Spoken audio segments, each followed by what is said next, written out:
Hey, Tally, quickly, put on your cloak. Wait, what? Put on my what? Ratheon is coming over. Do you have that cloak he got for you for your birthday? Yeah, oh man, you mean the red one? No, that's the one he got you for Christmas. No, of course, sorry, yeah, the blue one. No, that was Valentine's Day. Well, which one was my birthday? And also which birthday? Because he gets me one for every birthday. The orange one, Tally. Yes, of course, sorry, it's hard to keep track. Well, put it on so it looks like you wear it all the time and it doesn't hurt his feelings. Look, I'll be honest, Evitel, I have no idea where that cloak is. And anyway, it's too late. Look, hi, Ratheon!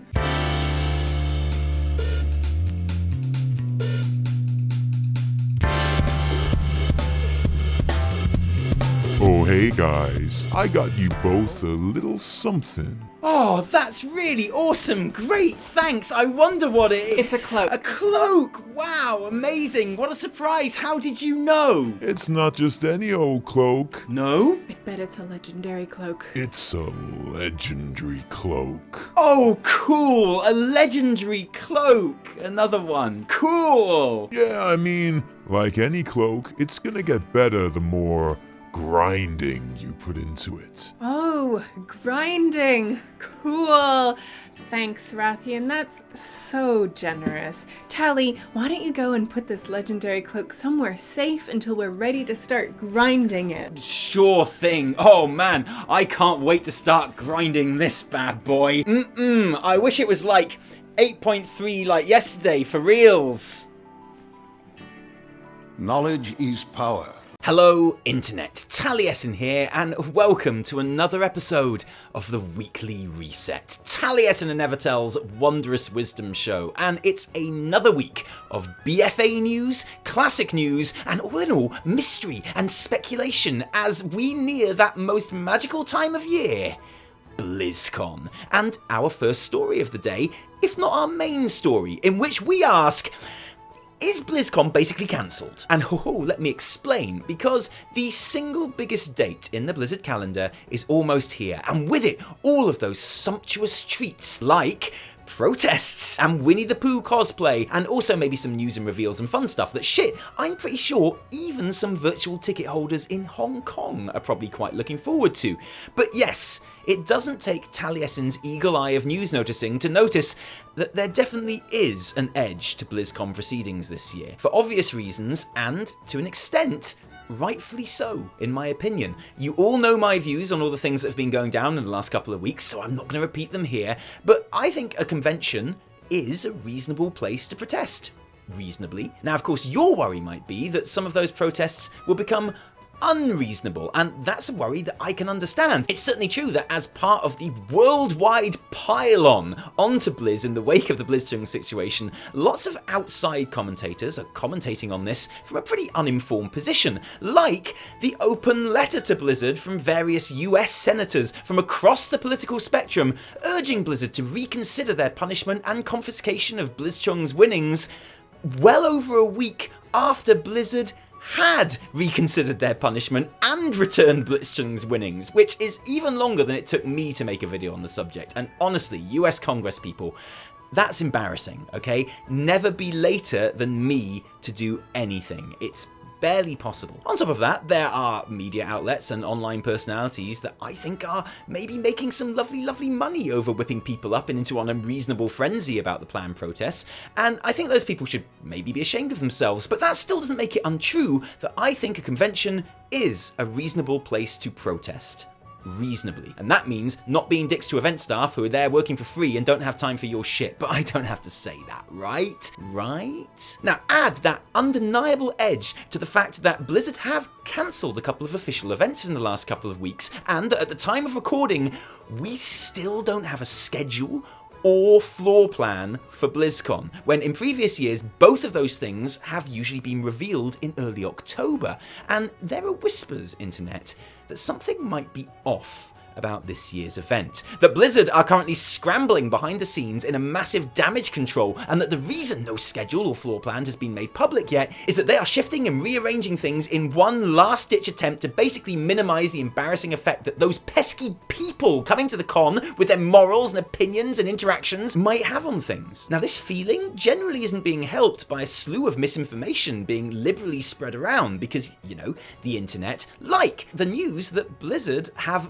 banned banned Winnie the Pooh cosplay at the event, which is obviously fake, but quite widely shared and believed. Just to be clear, Winnie the Pooh cosplay is not banned at BlizzCon, and even if it were, you can just tell staff that you're dressed as Honey Bear, the genuine Winnie the Pooh tribute NPC in Battle for Azeroth. You can just tell them you're Honey Bear, just saying. The general feeling being that everyone is so angry at Blizzard that if BlizzCon were allowed to happen in its usual form, it would just be a massive shit show, which Blizzard don't want because they're massive cowards. The most common speculation being that the World of Warcraft Q&A, the highest profile event that members of the public can actually get behind the mic for, will simply be cancelled because of all of this, as Blizzard attempt to stem the inevitable tide of questioners in face masks shouting liberation for Hong Kong instead of asking about high elves or player housing like they were supposed to. At the very least, I wouldn't be surprised if they decided there will be no Q&As at any of the events, any of the presentations. Inviting audience questions at this point?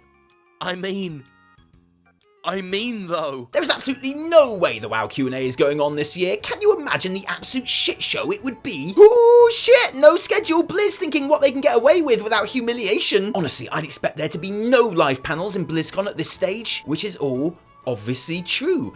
Unless you look at, seriously, like, any evidence at all. Because firstly, even if the Q&A and other public-centric panels were cancelled, that would be no reason to hold off on revealing the floor plan. They're not connected. Secondly, the schedule and floor plan was already a week later than expected before any of this Hearthstone shit went down. And thirdly, just no, obviously not. And of course, I'm aware that this show tends to come out on the later side of the weekend recently, so it's quite often Monday or Tuesday before a lot of people watch it, and so it's very likely, I would have thought, that both the schedule and floor plan and gear store will all have been unveiled by the time you watch this little face telling you all this stuff, and you can think to yourself, cool, Taliesin was right. But whatever the reason is, there is no denying that this info is unusually late, and if it really doesn't have anything to do with the Hong Kong rage times, then what is the secrecy all about? What possible reason could Blizzard have to keep their cards so close to their chests? I mean, I'd have thought it's pretty obvious personally. As we've said many times on this very show, Blizzard staff are especially excited about this year's event. Like, really, properly, seriously excited about it. And for me, that can only really mean one thing: big, juicy announcements. Because aside from all the community events, announcements are the best thing about BlizzCon, right? I mean, it's not the $5 bottles of water, is it? It's not the really cool Hilton Hotel DJ, is it? And going by just how excited the staff are, and have been for the last year, I think it's fair to speculate that there may be an unusual amount of big, juicy announcements planned for this year's event. And that means a new World of Warcraft expansion, sure. I mean, man, that really would be a bad start if we didn't get that. But also the rumoured Diablo 4 announcement, maybe Diablo 2 remastered. There's rumblings about an Overwatch 2 in the works. At this point, I wouldn't be surprised if one or both of Warcraft 3 Reforged and Immortal go live during the event, which would be brilliant, obviously, because I can't be the only one that's been perving all over those awesome new Warcraft 3 models and how amazing they look. True, for absolute maximum hype, I would have liked the chance to have played Reforged in its entirety before WoW Classic came out, because the continuity of going from that into vanilla WoW would have been incredibly satisfying. But however late it is, at least this game looks exquisite. I love the way that in some cases they make the models look more like their modern WoW versions, and in some cases even less like them. It's really interesting. And I really like how the Spoils of War version, which I bought almost a year ago now because I'm a total whale, will give me a sweet BFA style Jaina skin and an awesome Thrall and Gen too. So there's that, and you know what, screw it. Who's to say there's not a whole new IP waiting to be revealed too? All of that would certainly be the kind of things that would tempt Blizz to hold off making the floor plan public, with its inevitable to be confirmed areas, or a schedule which is essentially useless anyway because of all the nameless panels, or suspicious amounts of Diablo panels. And hey, do you remember when they accidentally revealed the end of Legion in 2017 by having a Sargeras t-shirt go live on the BlizzCon gear store with the description, "Before he could be taken by the remaining Titans, Sargeras plunged his sword into the depths of Azeroth." Because yeah, maybe they're trying to make sure that shit doesn't happen again, I don't know. And then, far from being something to be extremely worried about, maybe it's something to be extremely excited about. And yeah, sure, I'm totally excited about a new IP and Diablo and Overwatch and all that stuff. Seriously, look how excited I am.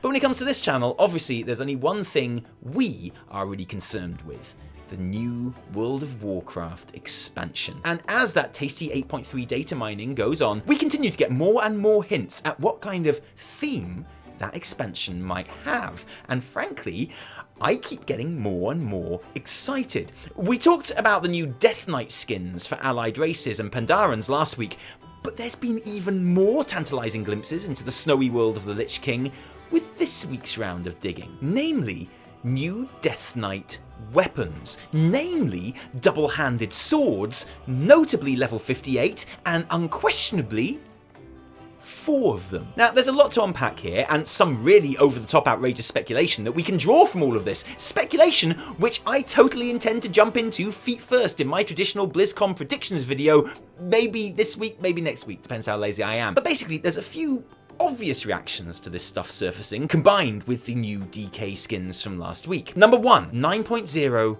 is a Lich King expansion. Bolvar is the baddie, or maybe he's the goodie, or maybe he dies and Sylvanas becomes the Lich Queen, but it's totally all about the Lich King or Queen. Awesome, happy days. I think we'd all be in favour of that, if only because, to be honest, I'd be in favour of literally anything if I thought it gave us an increased likelihood of the Tuskar allied race that we demand and deserve. 2, wait, did you say 4 new Death Knight weapons? 1 themed on Frost, 1 themed on Blood, 1 themed on Plague, and 1 on Fire? Holy shit, boys! New Fire Death Knight 4th spec incoming! And I like both of these ideas, and I will happily join you in your excitement. Like, yes, please, totally put my name down on the list for the Lich King expansion party, or the 4th DK spec barbecue. Yeah, I am there, and I'm bringing the beers, and those things could totally be happening. I'm not saying they won't. I'm just saying that this isn't really evidence of those things being true of the next expansion. Basically, there's nothing here, or indeed any of the data mining so far, that compares to those Kultiras quest leveling sets that were unearthed before BlizzCon 2017. So far, all that this does is tell us that every race will be able to choose a Death Knight option, and that, therefore, there will have to be, by necessity, a new Death Knight starting experience to go along with that, freed from the restraints of the Wrath of the Lich King storyline and having Arthas and Tyrion Fordring being very prominent. And that in itself is super exciting and opens up loads of possibilities. It means Bolvar is definitely there and doing stuff, and that by definition makes him more important than he's been, well, since he put the helmet on, basically. But so far, that's all it points to for me. Like, there's some encrypted voice lines from Bolvar and Ebon Blade leader Darian Mograine, and a map of Icecrown that's been found as well, which would be the ideal characters and place for a new Death Knight starting area. And these swords are level 58, which, okay, you shouldn't really read too much into that because it could easily be a placeholder,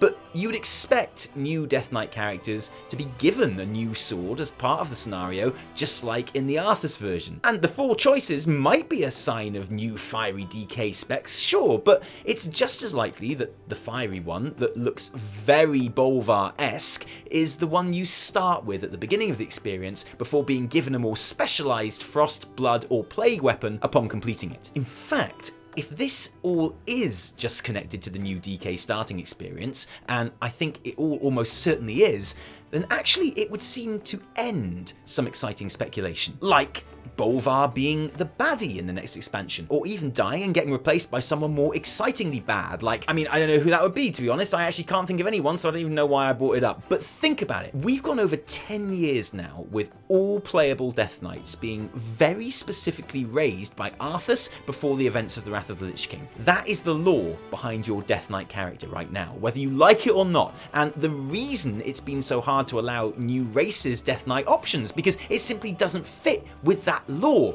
It's been a major pain in the ass since Wrath of the Lich King. So much of a pain in the ass that there is no doubt in my mind that Blizz wouldn't be really careful not to make the same mistake again, and that if they were going to go through the ball ache of making a whole new DK starting experience, the last thing they would do is put Bolvar at the centre of it, raising you, talking to you, giving you a cool Bolvar-esque fire sword if that very same expansion was to see him get killed, either by someone else or by us, because then your brand new starting area is already out of date again. So seriously, what was the point? So for me, all of this kind of implies that Bolvar will stay alive and essentially a goodie for the foreseeable future. Or if not a goodie, at least not the biggest threat to all life on Azeroth, okay? And if that's the case, then it kind of rules out a return of the Lich King with Bolvar as the big baddie, because he's not going to be a very good baddie if he's on our side, is he? Which is a shame, because man, oh man, do I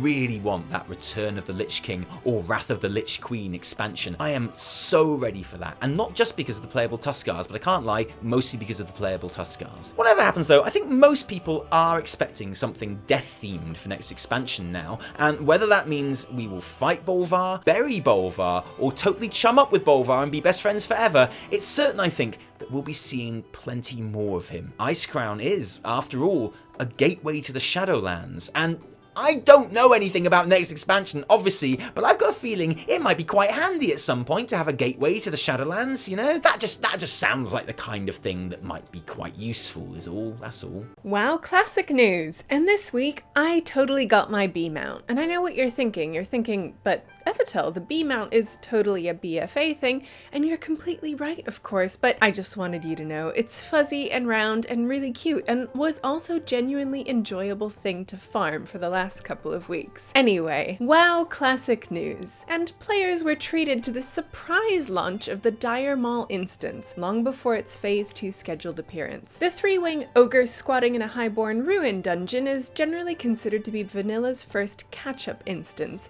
containing as it does plenty of relevant gear for max level or near max level players. In Talie's case though, catch-up refers to the fact that he is nowhere near high enough level to run the dungeon yet, and that he's got some serious catching up to do before he can enjoy this new content. And look, I'm not dunking on him or anything here, but he's basically only level 42 in Classic right now. He's a total noob. So don't bother asking him about what Dire Maul is like, because he honestly has no idea. The West Wing of Dire Maul includes the summonable Warlock boss Lord Helnerath, part of the Warlock Epic Mount questline. So the Warlock and Paladin Epic Mount questlines are both also available now too. The North Wing of the dungeon is that one where you become King of Dire Maul at the end and get a big box of tribute, something which it's been easy to gloss over and ignore for the last 13 years or so since this became a legacy dungeon. But in Classic, it means that those tribute runs are back on the menu, where players can maximize the quality of the tribute chest and get a powerful buff by leaving the 6 bosses of the instance alive before killing King Gordok. The first 3 you can just avoid, but Guard Slipkick you'll have to freeze using the Broken Trap. Captain Crumb Crush will have to be fooled by one of your group using a Gordok ogre suit and pretending to bring in the rest of the group as prisoners. And Cho Rush the Observer can't be skipped at all, and will need to be off-tanked while your group kills the king first. And if you're not an original vanilla player, like me, then you'll be thinking the exact same things as me right now. Wow, that sounds really cool and fun! And also, oh, so that's what that weird goblin guy in Dire Maul is for. Now it all makes perfect sense, and I feel bad for having ignored him every single day of my life up until now. I'm sorry, not Thimblejack. I'll buy all your ogre suits from now on, I promise. Just as soon as I get to level 60 and actually get into Dire Maul, which I'm certain will be any day now. Wowhead have totally updated their Dire Maul guide with all the loot tables, boss info, and tribute run tips you'll need, and as always, we've linked the good stuff in the description below. We're also putting a link to their Hallow's End holiday guides down there, which is currently live in both Classic and BFA. There's something quite innocent and simple about running around in Classic, picking up tricky treats, bobbing for apples, or watching Sylvanas burn a wicker man. Remember when we used to enjoy watching Sylvanas burn things? Compared to the live version, which is now an absolute beast after 15 years of iteration, with countless achievements, items, mounts, pets, garrison decorations, and everything else, spanning multiple expansions and continents. Even if there's nothing new this year, apart from the Headless Horseman loot increasing to 395 item level. We're going to put a link to their 8.3 guide down there too, a patch that we continue to find out more about through data mining and clarification from Blizz, which which has been helped this week with no less than 5 of the total 12 bosses tested for Ny'alotha, including a blue bot spoiler for this bit, I guess, Ratheon in his beautiful corrupted dragon form, the prophet Siktra. There's the bee mount, which isn't a boss in the raid, and is in fact just the beautiful round fuzzy boy that I got this week. And the return of Ratheon in a fight which is, well, quite a lot like his Throne of Thunder fight, to be honest. Just more purple and with exactly 1 more tentacle. Overall, the feedback for the raid has been positive, with most testers saying the fights are interesting and that it appears to be shaping up to be a solid raid so far. But of course, what we're all really interested in finding out is how the 2 fights against Ny'alotha are going to play out. That huge model we've seen for the old god? The updated model this week has a feature on its underside, which is, okay, so it's surely just a coincidental kink of the way the model is built, because this is a bit of an unfinished model that no one is supposed to see at any point, but it looks like a keyhole, which is so intriguing because it's a mysterious boss that we want to know more about, and especially when you remember the Il'gynoth quote, "The Lord of Ravens will turn the key." Which, well, that quote kind of takes on a new meaning with this model, right? Like whether the Lord of Ravens is Medivh or Khadgar or anyone else? Yeah, good luck with that one, boys. But you know, a prophecy is a prophecy, I guess, for Azeroth. And the good news with regards to that last battle with Ny'alotha is that eventually you won't have to keep clearing the whole raid to get there, because it has been discovered that Ny'alotha is the first raid since Antorus to feature a skip quest. Killing the carapace of Ny'alotha 4 times will allow you to skip straight to the final showdown of the raid, presumably after first defeating the first boss or 2 at the very start. Or at least, that's how it's usually worked out. It's unclear yet whether this is just one of a number of such quests, and since Ny'alotha has 12 bosses, you feel another skip or 2 would certainly be appreciated, or whether this really is just a way to get to the final boss on a farm night. The kill rates on final bosses in BFA are crazy low. Generally, once guilds have killed G'huun, Jaina, or Ashara once or twice, they don't really bother going back because the fights are generally really long and difficult, and it's not like there's any tier sets to collect, so why bother? It might be that Blizz is hoping this single skip will help even those rates out a little. I'm sure we'll all be very pleased when we can unlock that skip. Almost as pleased as when I got my bee mount this week. It's really round and fuzzy and good, and anyway, slightly unrelated, but if anyone wants to buy any royal jelly, it turns out I've got quite a bit spare right now. So how's your bee mount coming along? Well, let me tell you. It's so round. It has a little wobble when it flies, which is really good because I've been farming it on my Sky Golem, which I think might be one of the best mounts in the game, which I love. So you like, if you like Sky Golem and the bee as well, because I was going to ask about this actually. Yeah. Like, you like an uber animated, like, flying. Oh yeah, I love it. Because I know some people can't do that. Some people, you know, they have to have like a dragon or like a drake, which goes super straight like that, because they just can't handle the bobbing. No. But you like the bobbing, right? If the bobbing is done well. Because I think there are some that, like, get a little too, the bobbing is confusing. Also trying to land on small spaces is always like a little bit of a challenge with those, but it's fine. But the bee has a really good wobble. Okay, good. And I'm a really big fan. And we will never play Horde again. Not until they get their own bee. Well, there's a mount that uses the bee model in Ny'alotha. Okay. Where the Aki are kind of like bug things. So, bug I know. Thing, cute, cuddly, fuzzy bee. I know. It kind of breaks my heart a little bit. Horde, I'm sorry you didn't have the bee. I'm sorry you didn't have the fun of farming the bee as well, which has been like genuine good content. I'm gonna miss it. Yeah. I know, my brain is so simple. It's just like, click on nodes, fly around. You can do it anytime. As Classic proves, that's what WoW is all about. Apart from the flying bit, obviously. So we do have a lot to go over today. First of all, most importantly, we can now confirm for you, for the first time, that we will indeed be filming a live weekly reset at this year's Blizzcon. Okay, so when you say live, what do you mean by live? When I say live, I mean in front of a live studio audience. Ooh. So like we're Jimmy Kimmel. Wow. Or The Cosby Show, not great. Friends, cheers. Right, those. TV things. That'll be what the weekly reset will be like. It'll be exactly It'll be the same. exactly like that. It'll be amazing. But so we've got a conference room in the Marriott Hotel. The Hilton. Okay, you better do this bit. Okay. We will be hosting this live weekly reset recording. Live recording, not live stream. Maybe we'll stream it. clarify that. We haven't decided yet. If we can figure that out. You don't fancy it. I've got a No. feeling the Wi-Fi won't be so good. No. Around 1 p.m. On Sunday, November 3rd. Yeah. So, you know. So BlizzCon will be over. Lots of you will be going to like Disneyland and stuff like that, or Disney World, whatever. And while you're all out having fun, us and like 50 of our most unfortunate friends will be recording the weekly reset, and then it'll be a normal weekly reset with like a script and like a skit, Yeah, and a green like, screen, just like this episode, but better because we'll have all like the cool stuff from BlizzCon to talk about. Yep. And we'll be recording it in front of you guys, so there'll be like audience noises and stuff like that.